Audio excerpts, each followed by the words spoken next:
Um, okay, right. And so then the second one kind of just like builds off of this right here, right? So what we're looking at here is that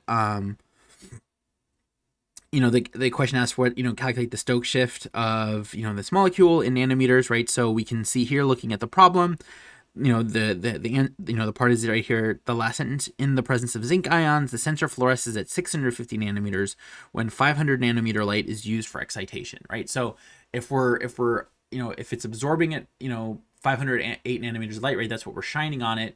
That's going to be our absorption wavelength. And if it's going to be fluorescing, right, that's going to be then at 650 nanometers. And so now what we're trying to calculate is that energy difference. So the Stokes shift, right, is going to be the differences in the wavelengths.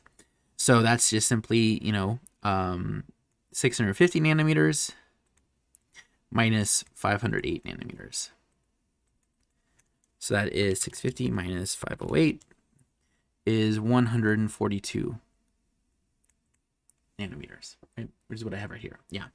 So then the next question is, right, to calculate the difference of the Stokes shift in joules and electron volts. So again, the way that the setup is made, it kind of implies that you just simply take now that wavelength that you calculated in A, right, for the Stokes shift, and you just plug that in. But you don't. You do exactly what we did just previously for D1, where you have to first calculate what the energies are of the two different wavelengths, and then once you have those energies, that's what you then subtract to get what the energy difference is between the Stokes shift. Right. So if we're doing the energy of absorption, right, that energy is 508 nanometers. So if we're going here, so the equation we use, right, is HC over lambda.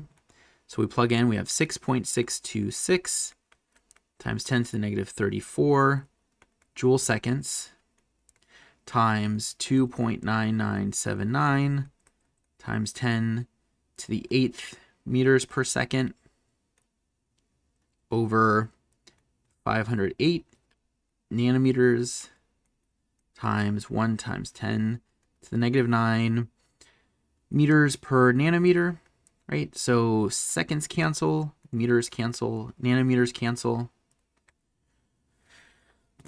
Plug everything in. So 6.626 times 10 to the negative 34 times 2.997 times 10 to the 8th divided by 508 times 10 to the negative 9th gives us an energy of 3.91 times 10 to the negative 19 joules. Right, so we have that value. Now all we have to do now is we can just take this, multiply that by 1 electron volt over 1.60218 joules, right? The joules will cancel. And what we get then is 0.60218 times 10 to the negative, I forgot to times 10 to the negative 19 in the thing right here, right? So this should be times 10 to the negative 19 joules. Right, that comes out to being 2.44 electron volts. Right, so you have that right there, and now we have the energy of the excitation. Same exact thing, right? HC over lambda. So that's 6.626 times 10 to the negative 34 joule seconds, 2.9979 times 10 to the 8th meters per second.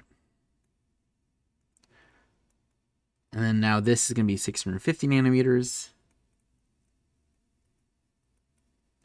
times 1 times 10 to the negative 9 meters per nanometer. 0.626 times 10 to the negative 34 times 2.9979 times 10 to the 8th divided by 650 times 10 to the negative 9th comes out to 3.06 times 10 to the negative 19 joules, right, which is that value we have here. And we can also just simply convert it into EV. So we have 1.60218 times 10 to the negative 19 joules. So we do that multiplication. Well,